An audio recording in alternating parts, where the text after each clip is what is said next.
On today's episode of Locked On Canadiens, I put my money where my mouth is, and we find a replacement for Mike Matheson.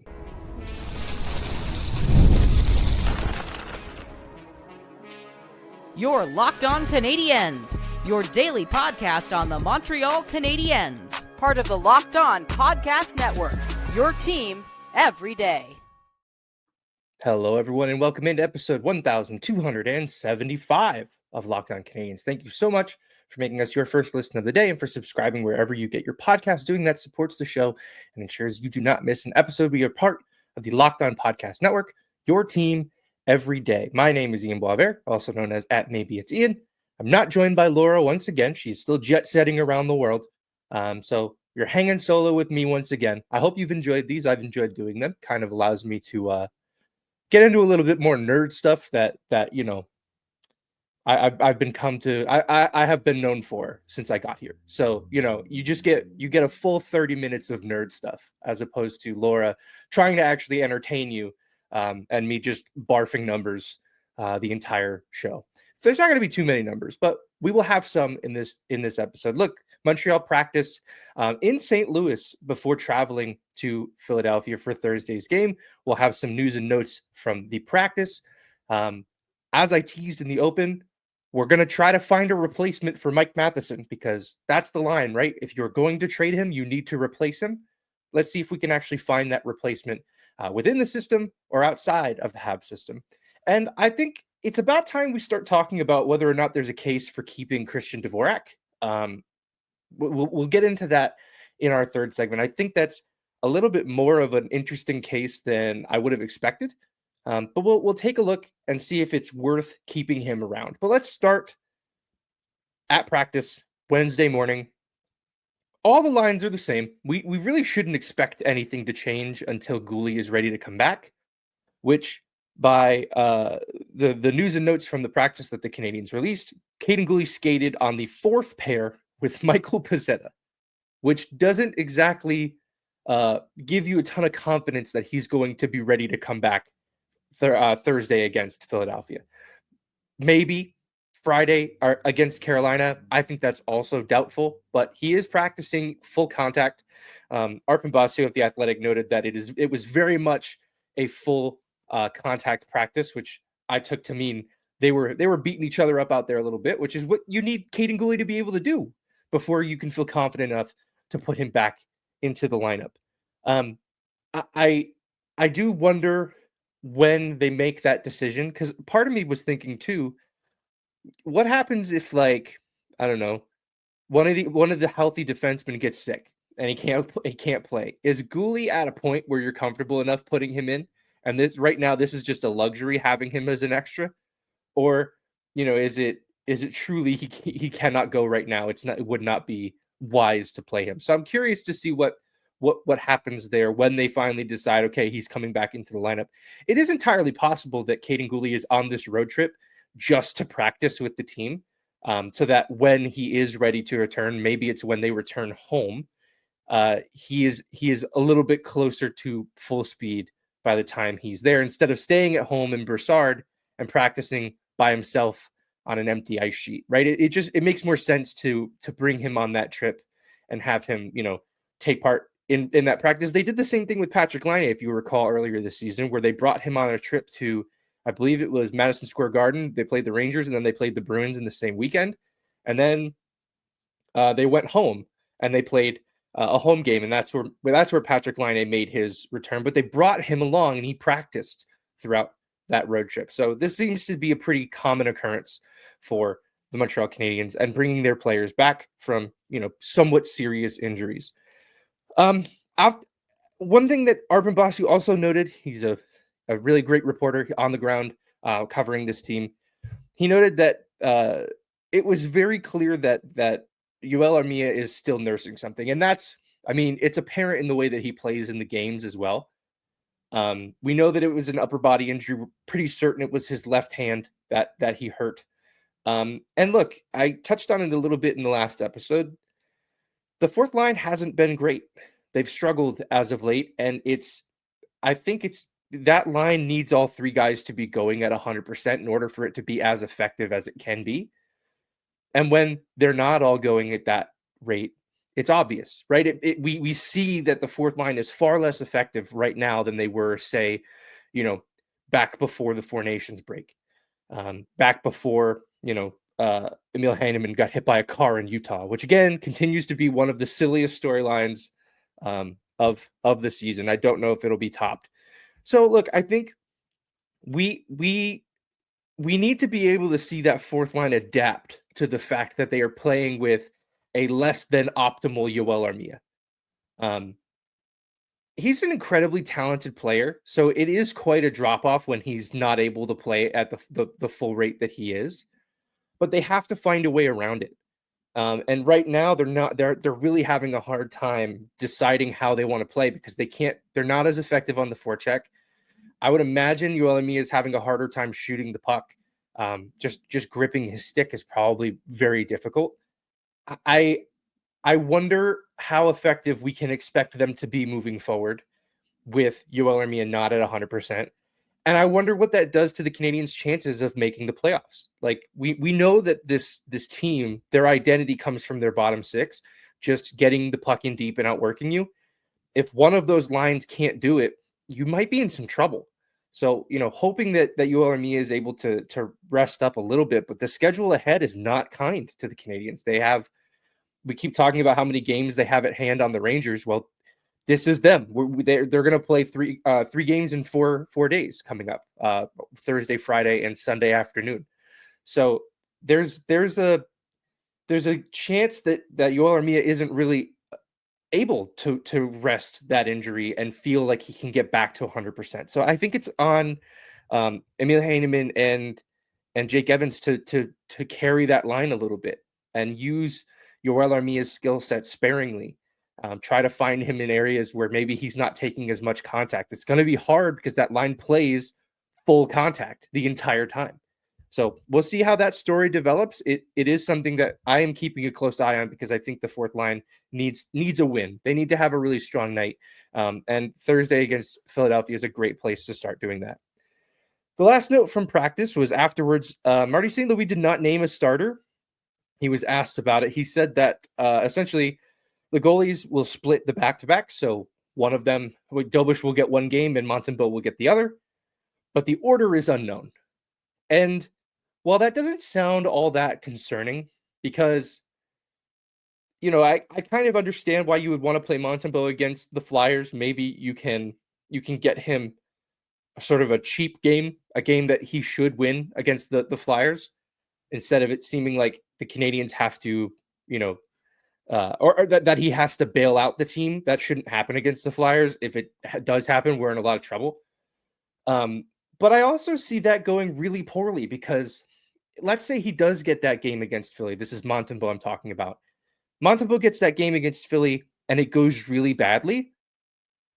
You might have just sunk the confidence that they have, that this goalie has in his play and that the team has in front of him. I think if you go to Dobeš here, you can sort of write it off as, well, it's a lesser opponent and we need to give you a rest. It's a back-to-back. We were going to put the backup in anyway, regardless of whether or not you were playing, well or poorly, or well or bad. I think that's the thing that makes the most sense to me is playing Dobeš in that situation, because I think if Montembeault goes into Philadelphia and has a bad game, that could be really, really devastating for, this team's outlook going into the final stretch of the season. They need to learn that they can trust Dobeš, which is silly because obviously they can trust Dobeš. He's played very well since making the jump to the National Hockey League. I think that just going with Dobeš in Philadelphia, getting Montembeault against the Hurricanes, who shoot the puck a ton, maybe that's why you want to keep him away from the Carolina Hurricanes, because they, the book on Montembeault is shoot from far away. He'll either miss it entirely, he'll either be screened, or it'll be deflected. Well, the Hurricanes like to game their Corsi numbers. They shoot a ton. They fire a lot of very low percentage shots, and they try to game the possession that way. They do not pass up opportunities to shoot. Maybe that's why a game like that is bad for Montembeault. So I can see this both ways.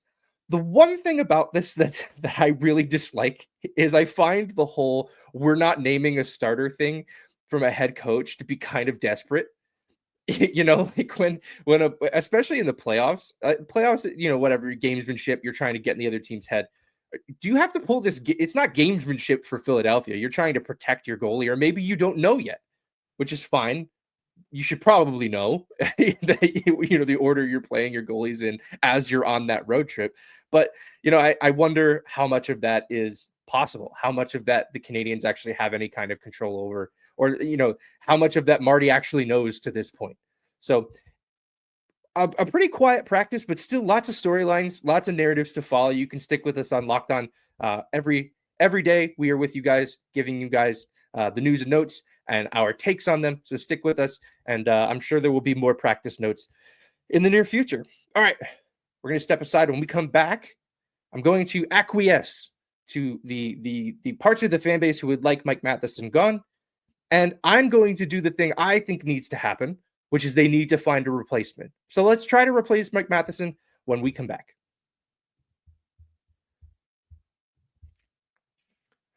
If you're like me, your mornings have to start with a good cup of coffee, but I got tired of settling for grocery store brands that just weren't cutting it. That's why I turned to Trade, and let me tell you, this coffee is next level. They're bringing you the fresh coffee from over 50 top roasters. Their experts have taste tested thousands of coffees, curating over 450 amazing roasts. Whether you're new to coffee or you know exactly what you like, they'll handpick the perfect match for you. I took their quick quiz. I'm a bit of a coffee novice myself, and under a minute, they matched me with a roast that I really liked. It was fresh, it smelled incredible coming in the mail, and it tasted even better. I was never really sure what kind of coffee I liked, and now thanks to that quiz and thanks to the experts picking out the coffee, I know what I like. And Trade makes it easy for me to get my new favorites. The subscription model is also really easy. No more last-minute grocery store runs or settling for whatever is on the shelf. You've got coffee coming to your door at a regular schedule. You know what to expect. And if you don't love your first bag, no worries. Trade will replace it for free until they get it just right. Right now, Trade is exclusively offering our listeners 40% off your first order at drinktrade.com/lockedonnhl. That's drinktrade, TRADE.com/lockedonnhl for 40% off your first order. That's drinktrade.com/lockedonnhl.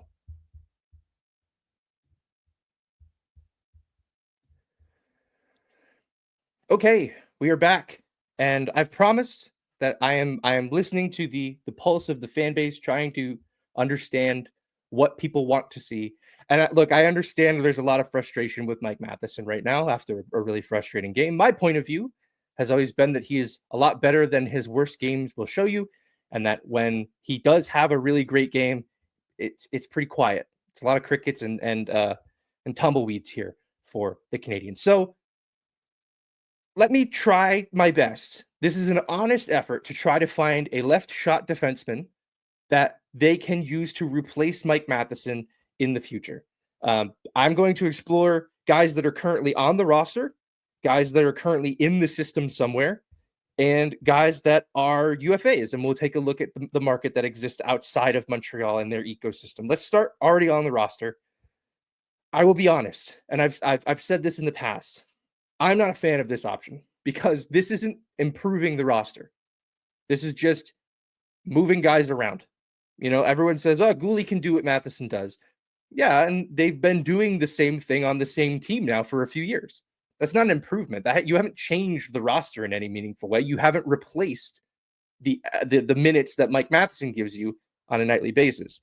The one thing about this that I think might be interesting is maybe they don't have to find a Mike Matheson replacement if they move him out.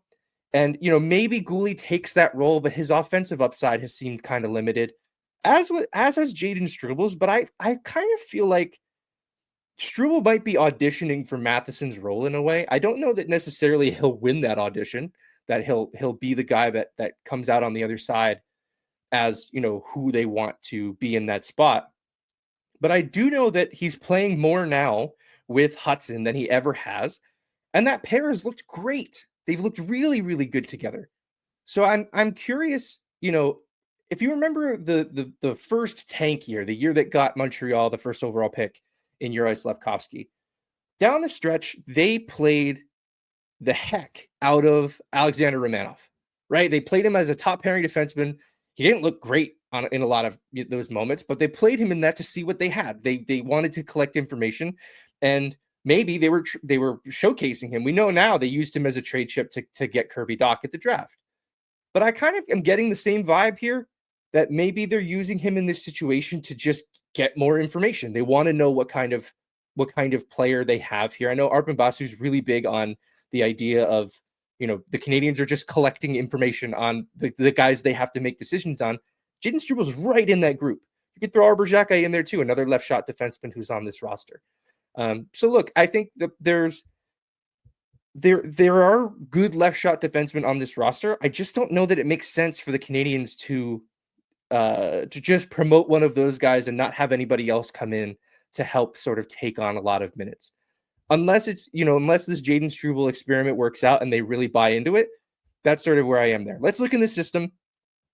I looked at Laval here. They have Adam Engstrom, William Trudeau, and Noel Hoffenmeyer.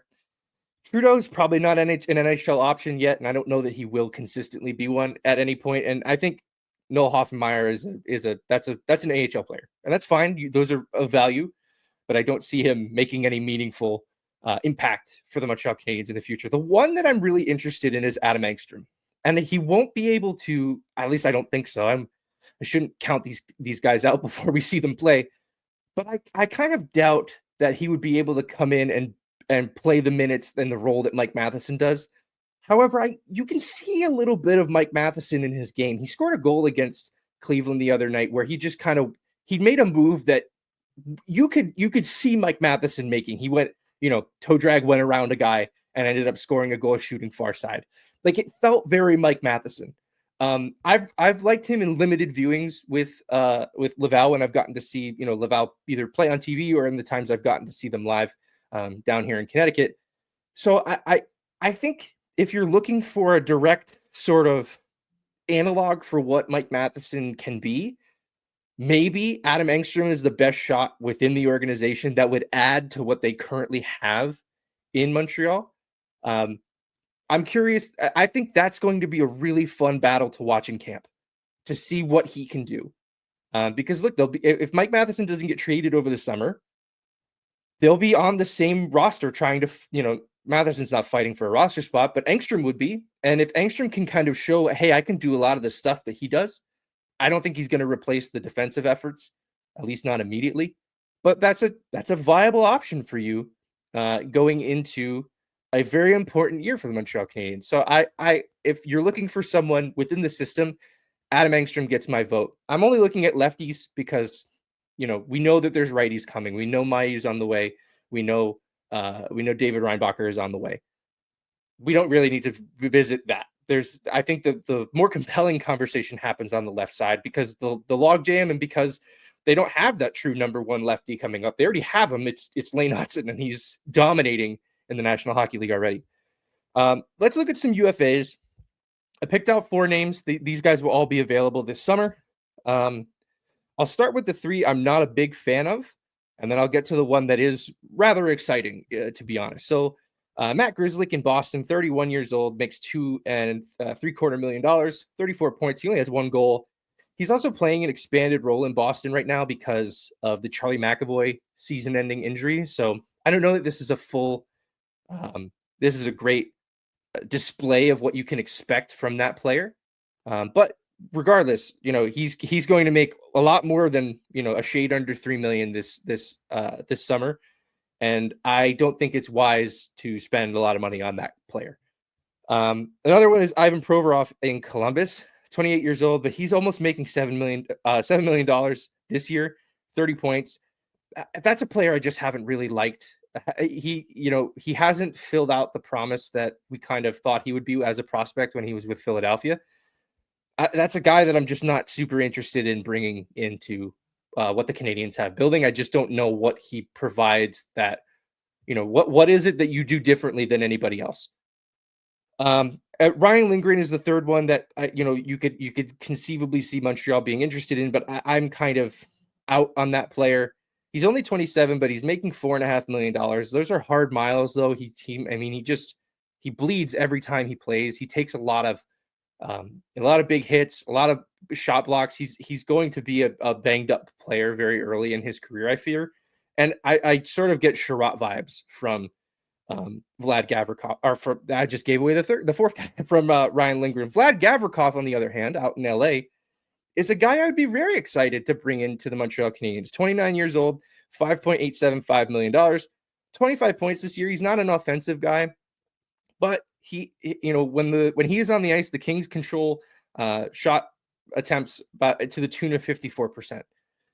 He is a defensive defenseman, not in the way that, stay-at-home defenseman is what he is, but, in the way that he kind of does a good job of just stopping plays before they happen.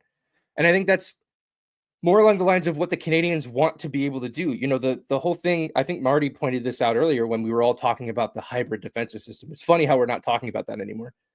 But he always said that the point of defending is to stop defending. And if Gavrikov can break up plays and be that kind of steady defenseman, a lot like, I think Carrier has a lot of that in him. I think Struble has shown a lot of that. He's got a very big reach. As guys are coming in over the line, he likes to throw the stick out and try to knock the puck away. I think Gavrikov is a lot like that kind of player. He's going to be a hot commodity this summer. You're going to need to bid a lot of money, which is my final point. UFA is probably not the greatest route to go, at least with this crop of defensemen, because you're going to overpay for a lot of these guys. And, there may be better options available in a year or 2 years. And this doesn't take into account the trade market. I have no idea who's available via trade right now. Nobody does. We'll have to see over the summer when, GMs start getting canned and we start to understand which teams are tearing it down and which teams are going for it. All right, we'll leave that there. Are you happy? I replaced Mike Matheson. Now you guys can stop emailing me. I'm kidding. Please don't stop emailing us. But when we come back, I will talk about the case for Christian Dvorak and whether or not he should be back with the Montreal Canadiens next year. And we'll get into that in just a minute.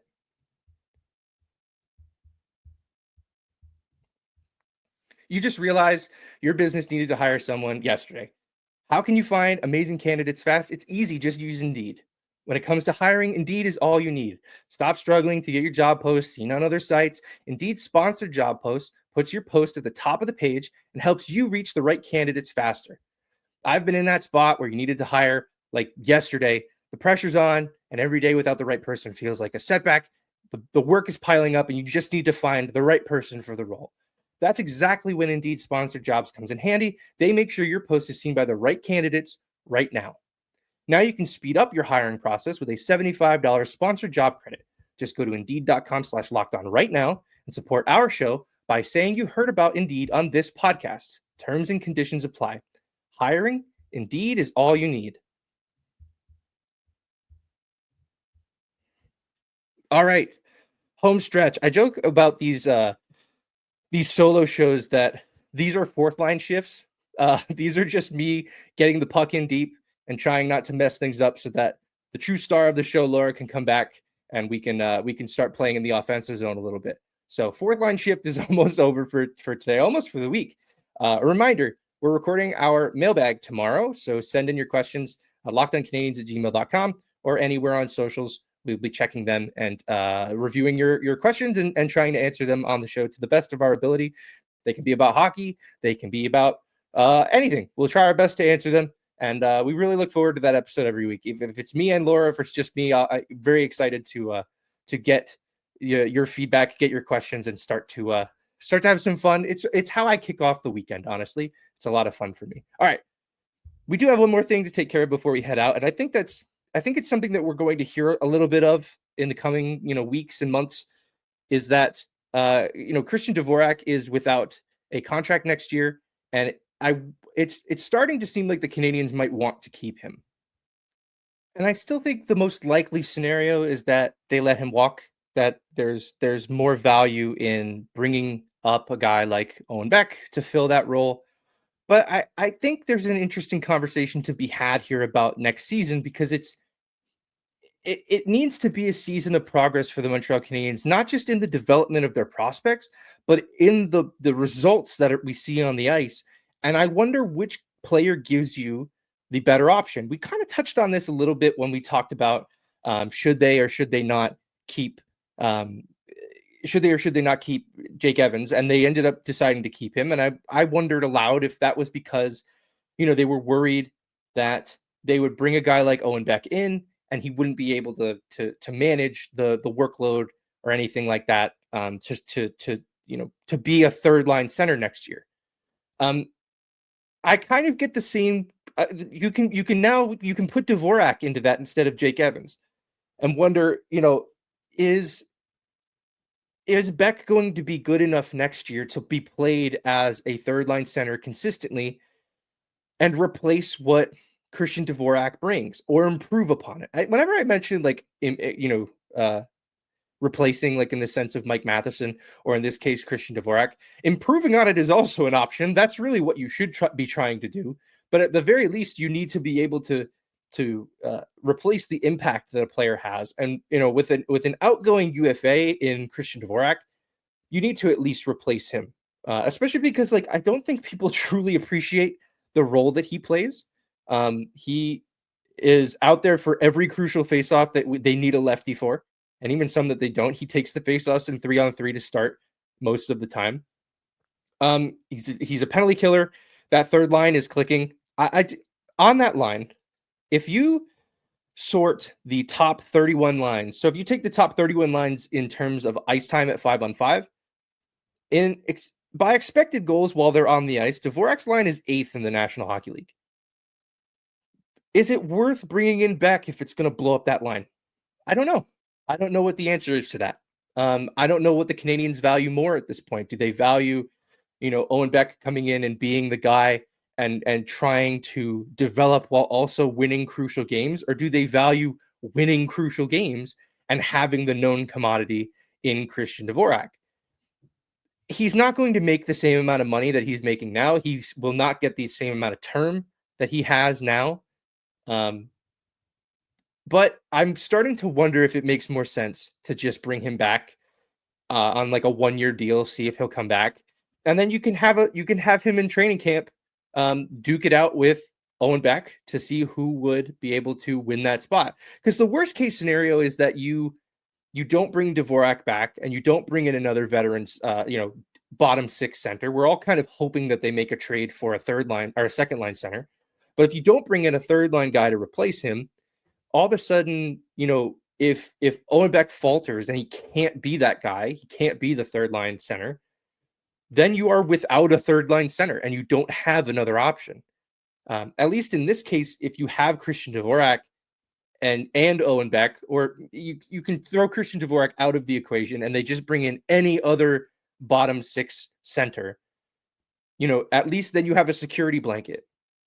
Because I think we need to recognize, and we're going to need to continue to recognize over the course of the summer, that next year, right now, if we're looking at it, maybe development is 60% of the Canadiens' concern and the result is 40%.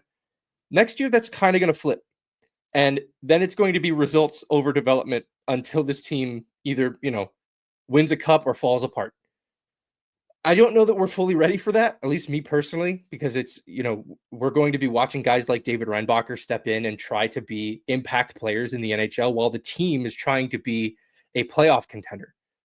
It's a delicate balance to pull. It's why I'm kind of in favor of keeping veterans around like Dvorak, like Matheson, because you're able to sort of balance that, veteran presence with, hey, we're also trying to get these guys to play meaningful minutes.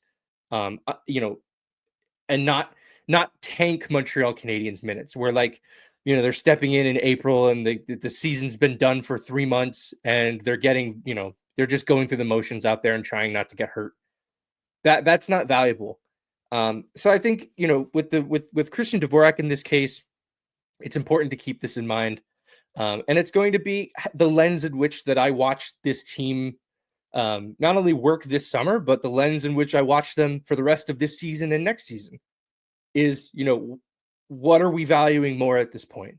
Are we valuing picking up 2 points every night? Well, then the surer bet at this point is Christian Dvorak. Not that you're going to win every night with Christian Dvorak, but the surer bet is that he can do the job he's already doing. Or do you want to take that swing on upside with Owen Beck and hope that he's able to step into that role? the other aspect of this is handedness. Dvorak is a lefty. Owen Beck joins a cast of right-handed centermen for the Montreal Canadiens. Without Dvorak, that just leaves Alex Newhook, who I know we're kind of thinking will be the third line center next year. But if he's not great at the faceoff dot, he certainly isn't Christian Dvorak at the faceoff dot. So, there's a lot of questions here other than just this guy has a bloated contract. You need to get off of my team, which I think is what a lot of, people, their analysis is going to Puckpedia, seeing big number and not very good player or not very, impactful player and saying, well, we need to get rid of him. We need to get past that. It's kind of lazy. So I don't know what you guys think. Is it worth it to potentially bring Dvorak or a Dvorak-esque player back next year to insulate a guy like Owen Beck, or does it make more sense to, let the young guys have control of this roster in certain instances and see where the chips fall? I think it's an interesting conversation to be had. I really don't know what one I prefer more. I think it's a real coin flip for me. So we'll leave that there. We'll get to our trivia here, and then I'll let you guys loose. Yesterday's question: former Hab and Stanley Cup champion Lars Eller played in his final season in Frölunda in 2008-9 before making the jump to North America with the Peoria Rivermen of the American Hockey League. On that Frölunda team, he played with this future Norris winner, and the answer was Erik Karlsson. I didn't realize they ever played on the same team, although they did play on the same team a little bit before because they played on the Pittsburgh Penguins together. But they played once before in Frölunda. Super Rain, Good Sport, and Manny with your answers there. Thank you guys for playing along. Today's question, there's a lot of good former Habs and Flyers that are the same, like players who played for both those teams. There's Danny Briere, there's Eric Desjardins. Like there's good guys to be remembered here.